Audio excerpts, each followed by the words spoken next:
Esse trecho é uma continuação da aula sobre evolução à luz de Hegel que está aparecendo na tela. Ou seja, Hegel já sabia disto. Já sabia que o caminho da ciência não podia ser este. Mas acontece que no campo da ciência natural o pessoal esqueceu disto. E a ideia, vamos dizer, de totalidade e de sistema é absorvida aonde? No campo das ciências humanas. Exclusivamente. Com Marx.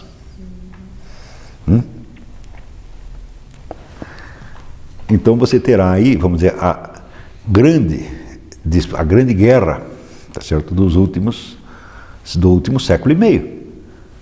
Que você tem uma ciência positivista e, por outro lado, a ideologia marxista. São dois monstros, né? É Leviatã e Behemoth. Entendeu? E qualquer discussão equacionada nos termos de qualquer um desses está errado.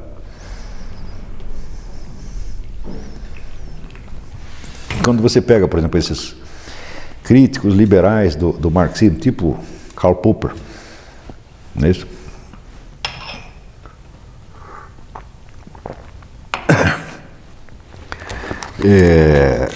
Você vê que no sentido crítico, tudo que eles dizem contra o marxismo é válido. Só que eles dizem essas coisas válidas em nome de premissas absolutamente inválidas. Então, o marxista faz a mesma coisa com eles. O marxista vai olhar tudo isso e dizer, não, tudo isso aí é pura ciência, puro discurso abstrato, que vai separar, vamos dizer, o universo dos conceitos da realidade, quer dizer, o abismo kantiano. Temos aqui o mundo do discurso e temos lá a coisa em si. E o marxista estará certo de dizer isto. Entendeu? Porque é isto mesmo. Dizer isso em relação à filosofia hegeliana? Não, em relação à tradição positivista. O positivismo só lida com fenômenos. Eu digo, mas escuta, se você só lida com fenômenos, com aparências e não tem a coisa em si, tá certo? Você pode prosseguir indefinidamente, tornando a coisa cada vez mais precisa, cada vez mais precisa, cada vez mais precisa, e nunca vai chegar em nada. Deixando o outro naquele. Está entendendo? E o marxista? Bom, o marxista tem a ideia da totalidade e do sistema, tá certo? Com total desprezo pelos fatos.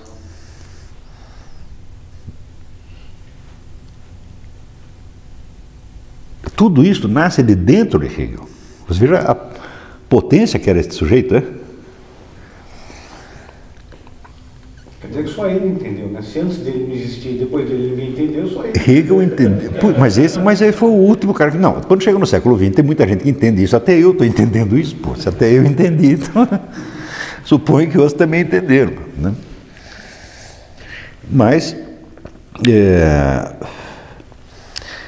Acontece que com esta, vamos dizer, descoberta, vamos dizer, da estrutura dialética da realidade, ele lança uma hipótese que é o seguinte, e aí que entra o furo. Ele faz uma analogia entre a história do eu e a história enquanto tal. E ele acredita que se é possível descrever a história das etapas que o eu percorre, desde o eu abstrato até o eu concreto, tá certo? Então deve ser possível descrever pelo mesmo método o desenvolvimento total da história humana. Está entendendo? E isto hoje nós sabemos que não é possível. A história da humanidade. A história da humanidade, Eu acho que nem do eu é possível. Bom, porque acontece o seguinte, você considerado enquanto indivíduo, você é um eu, vamos dizer, um eu independente que surge abstrato e se concretiza no tempo. Mas acontece que visto de uma outra maneira, quer dizer, você pegando este mesmo conceito e examinando, você vê que ele já tem uma complicação dialética. Por quê? Porque você não é a única pessoa que existe. Então, do lado, enquanto tem um eu aqui passando do abstrato para o concreto, do outro lado tem outro eu que está fazendo exatamente a mesma coisa. Tá certo? Então, esses eus individuais eles só adquirem também, quer dizer, o eu individual, por um lado, ele é um modelo da realidade, né? Da passagem do concreto para o abstrato, do abstrato para o concreto. Mas, por outro lado, considerado num outro plano, ele é somente, vamos dizer, um ponto de um conjunto de pontos. Não é isso? Então, isso quer dizer que ele sozinho, ele deixa de significar algo, tá certo? E só adquire significação dentro do sistema. Então o eu precisa ser, esses eus humanos precisam ser integrados num outro sistema, para que signifiquem algo. Tá? Isto.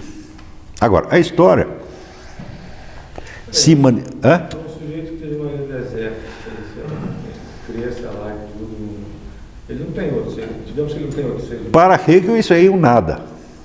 Como assim? É um nada, isso não existe.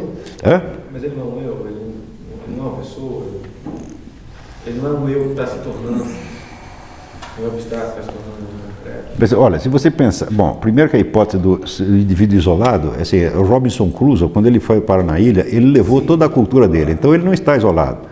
Não existe o indivíduo isolado, né? Você não precisa ser levado em conta esta hipótese, porque não existe.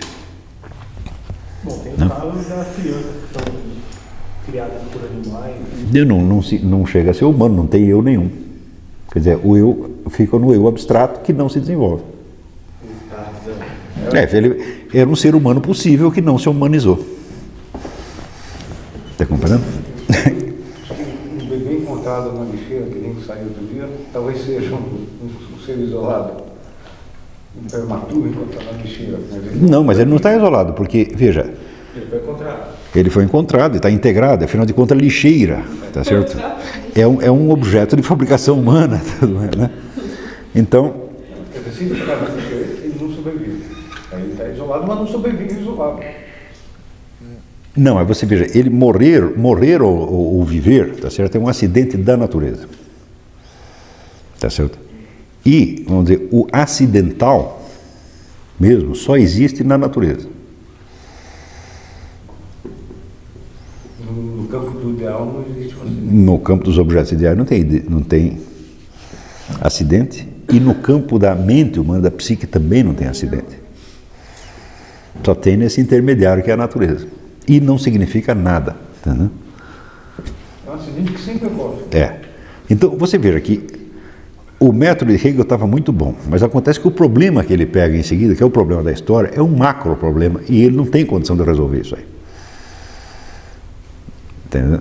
Então, pegando na hora que ele decide tomar como problema a história como um todo, tá certo? Aí realmente deu um passo maior que as pernas, tá certo?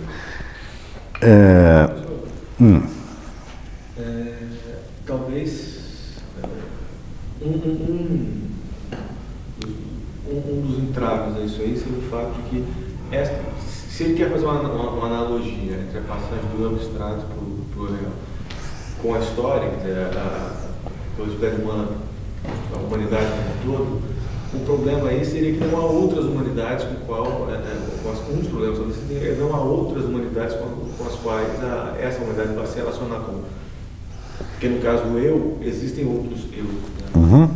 E é através deles que vai acontecer essa passagem do abstrato para o concreto. No caso da humanidade não é possível. Bom, mas esse problema é justamente o que ele vai resolver. É deste problema que ele está tratando. Então, na passagem, vamos dizer, do indivíduo para a história, tem uma série de mediações. Do plano do indivíduo, para o plano do eu individual, para o plano da história, tem uma série de mediações. Tá certo? Uma delas é o Estado. Tá certo? Então, para Hegel, o Estado é como se fosse um eu. Entendendo? Quer dizer, é dentro do Estado que se formam e que se hominizam esses vários eus que estão ali dentro. E considerado fora deles não são nada. É por isso que ele vai dizer assim que as leis do Estado, elas têm mais importância e têm mais fundamento do que o sentimento de justiça e injustiça do indivíduo. Porque esse sentimento dele é apenas, vamos dizer, uma etapa do desenvolvimento do eu dele. É subjetivo, não é isso? Agora, no Estado não. No Estado o conjunto das leis já é um sistema. Então aquilo tem uma existência concreta.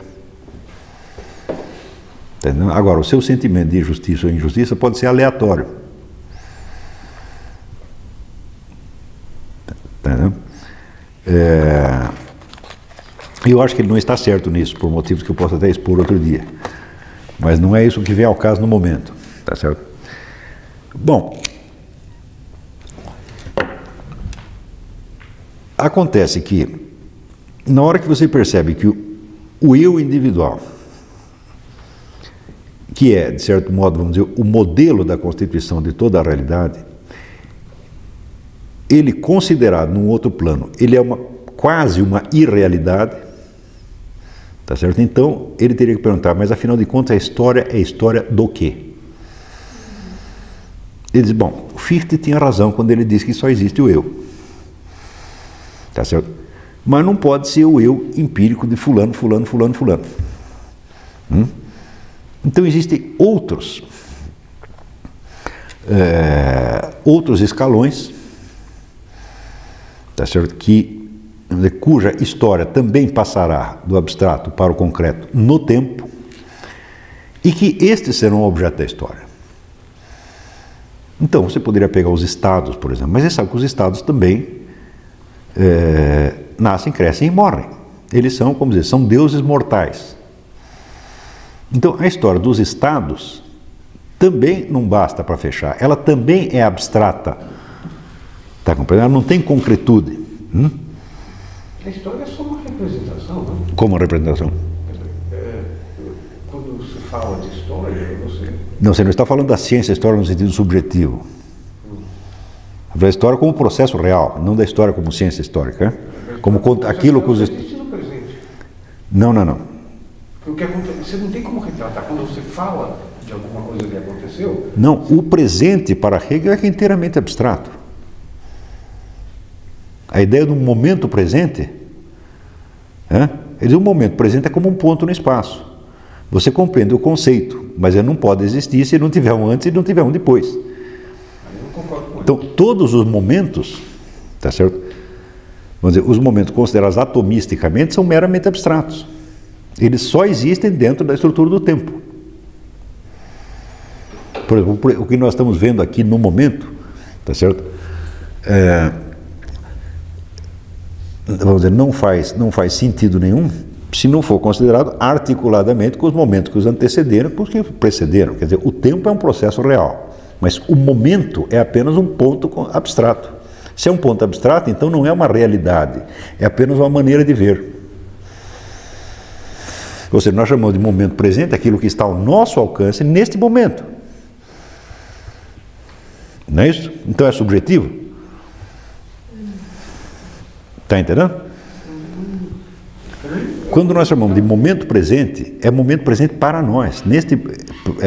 É aquilo que nós percebemos agora. A distinção é subjetiva. E pela física atual, essa objetividade da subjetividade disso é comprovada, né? Porque cada ente tem sua própria linha de tempo, não há um tempo comum. Bom, mas não podemos levar isso em conta agora, senão nós vamos nos confundir. Peraí. Subjetividade é em comum com todos que estão aqui, mas não em relação... Mesmo que seja, vamos dizer, uma subjetividade coletiva, nós estamos vivendo este momento. Então, este momento é aquilo que chega ao nosso conhecimento agora. Ele só se distingue, quer dizer, subjetivamente. Tem uma distinção. O momento atual é o único que a gente pode agir. A gente pode agir, a gente quem? Nós, sujeitos, subjetivos, eu, você. Mas você pode agir no momento, você não pode agir no momento. Porque o momento não tem duração e não existe ação sem duração. Eu não posso ir daqui até o banheiro se só existirem momentos atomísticos. A ação exige prolongamento no tempo. Não é isso? Então, você vai ver que a noção de instante para Hegel é totalmente abstrata. Concreto é o quê? O tempo. A sucessão. A sucessão é concreta e o instante é abstrato.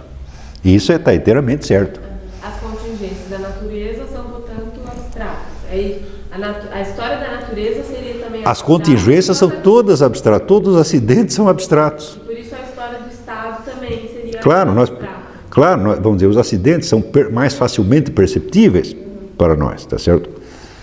Mas aí tem a distinção aristotélica entre a ordem do ser e a ordem do conhecer. Na ordem do conhecer, o momento presente é mais acessível a nós do que o passado ou o futuro. Mas na ordem do ser, este momento presente só existe pelas suas relações com o anterior e o posterior. Ele em si mesmo não é nada. Está entendendo? Então, você veja que você saber no material que você está lidando, você saber distinguir o abstrato do concreto é absolutamente fundamental. Né? E o Hegel é o sujeito que ele tem a verdadeira noção do concreto e do abstrato. Hegel tinha, Aristóteles tinha, entendeu? Mas muita gente não tem. Esse pessoal positivista todo não tem. E quando ele fala positivista, quer dizer, ainda é a mentalidade imperante em todo o mundo das ciências naturais. Eles confundem o abstrato com o concreto. E é por isso que certas discussões absolutamente bestas podem prosseguir indefinidamente sem nunca ter condição, porque você está tratando uma abstração como se fosse uma realidade. É a bifurcação, né? A bifurcação que fala o Wolfgang Schmidt. Então, veja, todo este período da história que se considera tão glorioso cientificamente, um dia as pessoas vão rir de nós. Esses caras acreditavam que era possível provar ou impugnar a evolução animal empiricamente.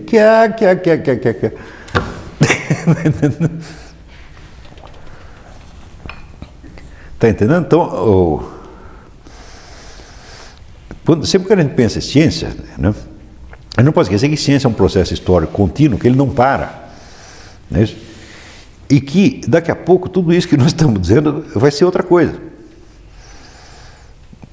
Não é isso? Não precisava ser tão mutável assim, mas de fato é.